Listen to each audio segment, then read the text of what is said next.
So in today's video, I wanted to do an introduction on a new project. This is a 2009 BMW 335D, D for diesel. I wanted to go over what we plan on doing with it, what we're going to build it into, and the parts that we currently have for it. But it is filthy, so let's wash it really quick.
Alright, so this is a 2009 335D. We only got them in the States diesel from 2009 to 2011. They're a 3-liter dual overhead cam inline 6 engine that has a bi-turbo setup. So it has a small turbo for 3,000 RPM and less, and then once 3,000 RPM comes on, it switches over to the large turbo and bypasses the small one. So a more sophisticated compound setup essentially, but it makes for a really quick spooling, not very much lag at all. Diesel, it's a lot of fun to drive. So we, in the States, did not get them as manuals, unfortunately. So all of the ones that we got in the States are 6-speed automatics. They're pretty good transmissions, pretty bulletproof.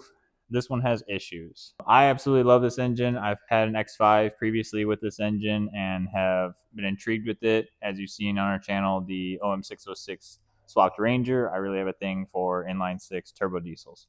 I really wasn't looking for this car. I have the Fox body that I drift, a 5-liter V8, 5-speed. It's got pretty good angle. It's simple. It works. And I previously had bought one of these cars smashed and took the M57 out of that, and the plan was to swap the Fox body. Well, I can't kill the V8 and I need a reason to swap it besides just wanting to. So I tried all season to kill that V8 and it will not die. So I really wasn't looking for one of these cars, but I was scrolling through Facebook. This popped up on an enthusiast page for pretty cheap. I mean, it's got 240,000 miles on it, 235,000 when I bought it.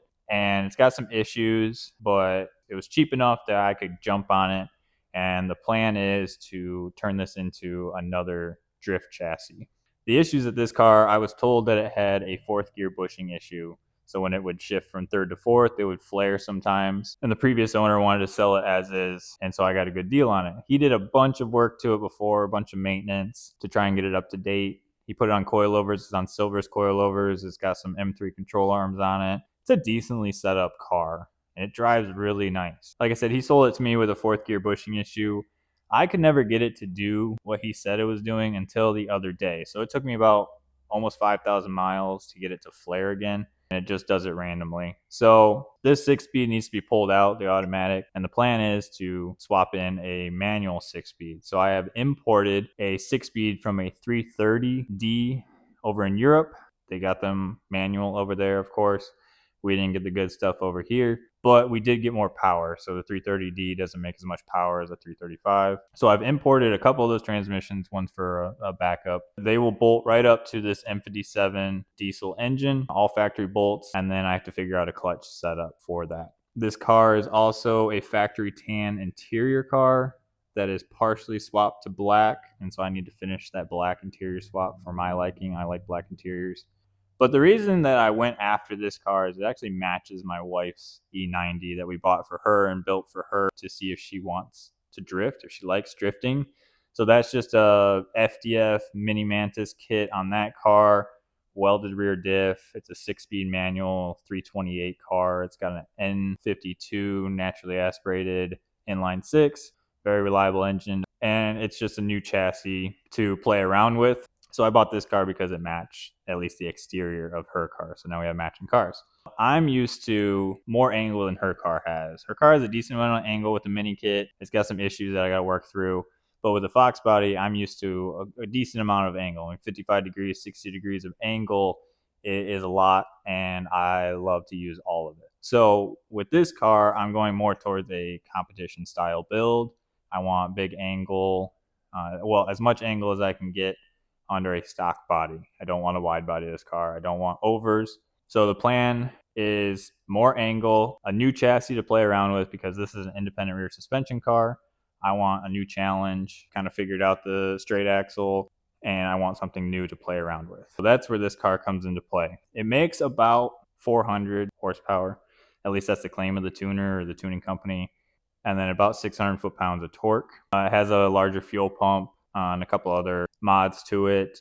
It's a lot of fun to drive, and it would have no problem drifting and being able to burn tires. Let me grab my whiteboard, and I will show you guys what the plans are for this car and the parts that we are going to get for it to make it into this drift car.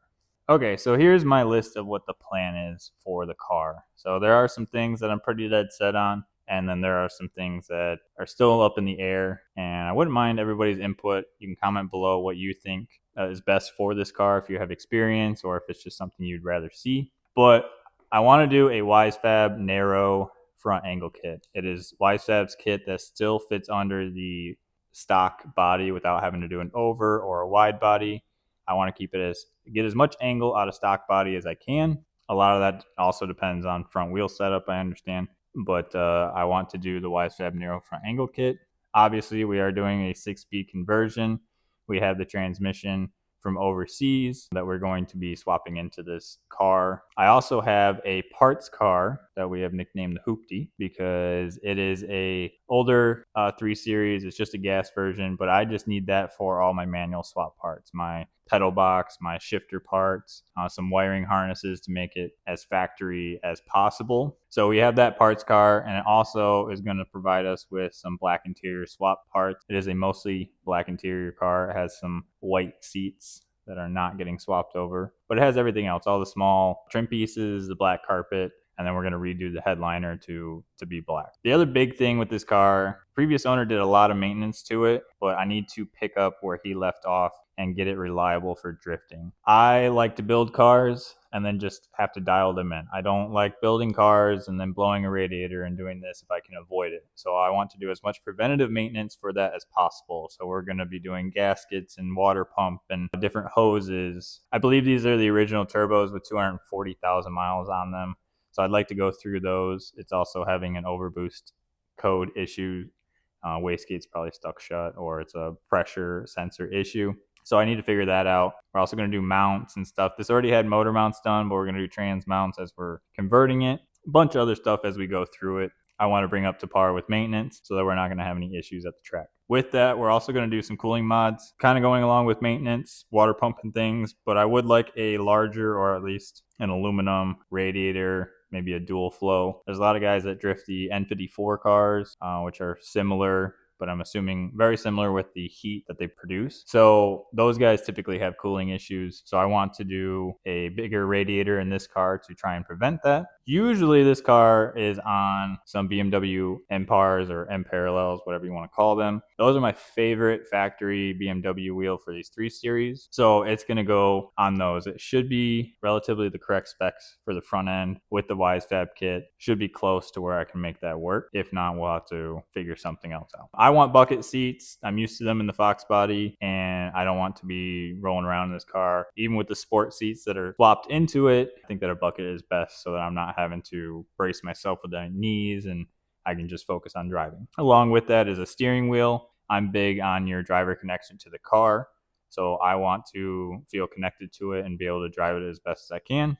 And then we're back to the black interior swap again, just finishing that on this car. So going into some stuff that I either haven't found a solution for, I'm iffy on some things, could go one way or the other. I'm open to some opinions, some comments. Maybe you have experience with these cars. Again, I'm going into them. I'm not used to independent rear suspension cars, but I really like a challenge, and I understand how suspension works, anti-squat, camber arms. These E90s, when they get lowered, it just screws up all the geometry. I don't want to run a really stiff spring to just overcome poor geometry. So I'd like it set up correctly, which pushes me more towards the rear WiseFab suspension setup. It's a full fabricated knuckle. It changes all that geometry to a better geometry. Once it's lowered, it's a lowering knuckle. So it just moves the point where the wheel bearing attaches to it. It moves that up so you don't have to have the arms at such a weird angle. But to my understanding, it also changes a couple other things and has a lot of adjustment. That's what I want, is a lot of adjustment to be able to dial it in and make it to my liking. WiseFab is very expensive. So I am back and forth on that one. I understand that there are some other kits that are coming to market relatively soon, but I don't know an ETA on those. And the whole goal of this car is to have it ready for 2026 drift season.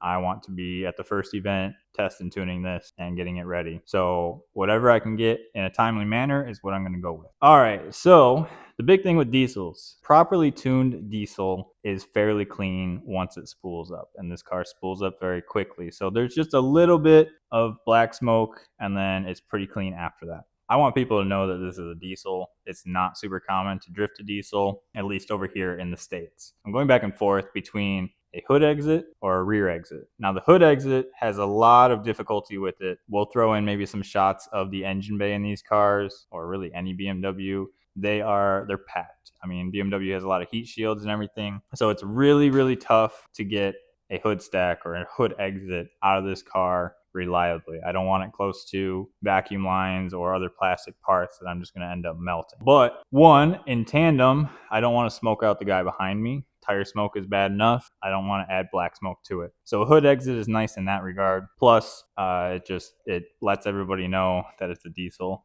I mean, it's something that's uncommon and it's cool. So going back and forth on that, I actually have the same color 328 rear bumper that I did not steal off my wife's car. I got another one. Those 328s and 330s are single exit rear bumpers, and that's what I'd probably do with this if I go all the way to the rear. So open to some ideas on that, or if you have a 335D that has a hood exit, I would love some pictures to know how you did that. So let me know if I have to move some stuff around. The other big thing, and this is probably the biggest issue with one, drifting this car, and two, really manual swapping any 335D in the States, at least a tuned and deleted one. They make more power than one ZF even rated that 6-speed manual transmission for. They've been known to handle more. The gas version of that transmission, guys are making 1,000 horsepower on and not having issues. So we know that they can handle more torque and more power than what ZF says they can. But that's the main reason we didn't get it manual in the States, is BMW did not want to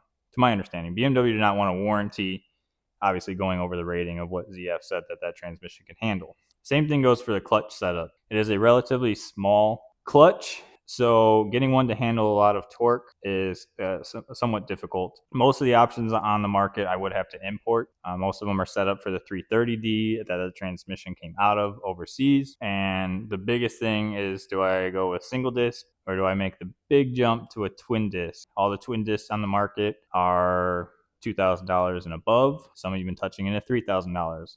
I'm okay with that, but I need to justify it. And I don't plan on going up any more power with this car. I think that stock turbos and a big fuel pump are about where I would keep it with this car. I need something that can handle 600 foot-pounds of torque or just at that, and most single disc clutches are right at that max. I did find one overseas that is rated to 800 Newton meters. Now 600 foot-pounds is just at 800 Newton meters, so I'd be pushing the limits of that clutch, but it is a more budget-friendly option. It's closer to $1,000 imported than $2,000 or $3,000 for a clutch that's going to get abused in a drift car. But if you know of another solution for that, one that can work with a GS6 53DZ and can bolt up to an M57 crank and everything will work, please let me know on that.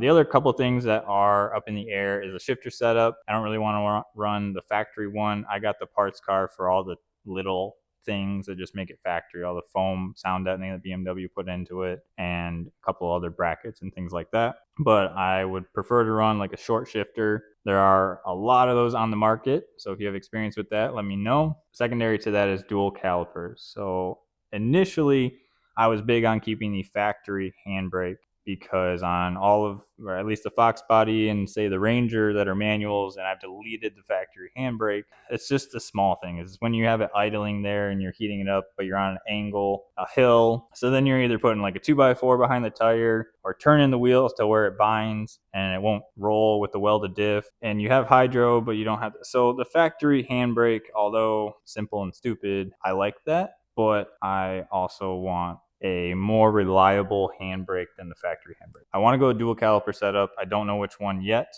WiseFab's rear kit requires large brakes or M style brakes. This car, being a 335, I believe has the larger brakes that would work on the WiseFab, and I could run another factory caliper on it, or I could go to dual Willwoods if I wanted to. I would like a setup that maybe I can lock the handbrake caliper so that I can let it idle on the side of a hill if I want to, or maybe an electronic caliper that, like in the newer cars, I can just flip a switch and the electric motor goes in and locks the caliper, and I can still use that caliper for, say, my hydro or my foot brake. So I'm looking into different setups with that. I am a particular person with my vehicles, so I like OEM Plus, and I want the small things to work. So most guys wouldn't care, rip the factory handbrake out, don't even think twice about it, but I like taking the hard route and I like all the little things to work. But that is the main plan with this car. I want to be drifting this for the 2026 season. The Mustang will stay around. It is the seat time car, so when this car inevitably does give me issues or small issues, or I need to change something, I still have a car that I can get seat time in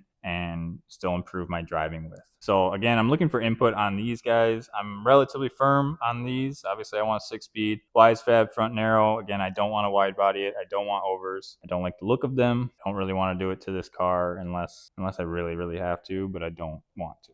So I don't want to do it. Don't force me. If you're familiar with these cars and you have any opinions, if you set one up, if you 6-speed manual swapped a diesel in these cars before, then feel free to reach out. You can comment in the comment section on this video. You can find us on Instagram, TikTok, and Facebook. We post there a little bit more regularly, with the long form stuff being here on YouTube. You can get updates more often if you follow us on those other social media stuff. And plus, you can send us a private DM if you have a setup that really works for these cars. I'd love to hear it. I'm willing to learn on these. I like a new challenge, so please let us know. That'd be great. On this channel, we have 2 big projects. The previous video had the Ranger going into phase 2. This car is priority as well to get ready for the next season. We are going to be documenting everything as much as possible, going through all the maintenance. I plan on dropping the whole drivetrain and subframe out of this car, front and rear. I have a different gear ratio rear diff for it, and I want to go through and do subframe bushings, everything. I just want to go through and have a dead set, ready to go car for next season. And we're going to document and make videos on all of that. So stay tuned for that. And if you have any opinions, please share them in the comments, good or bad. If you think that this is a great idea, we want to know. And what you don't like about it, we also want to know that too. So stay tuned with that. Subscribe. Make sure you hit that bell icon so that you know when we post a new video and you can stay up to date with everything. Stick around and watch the diesel 335D get built.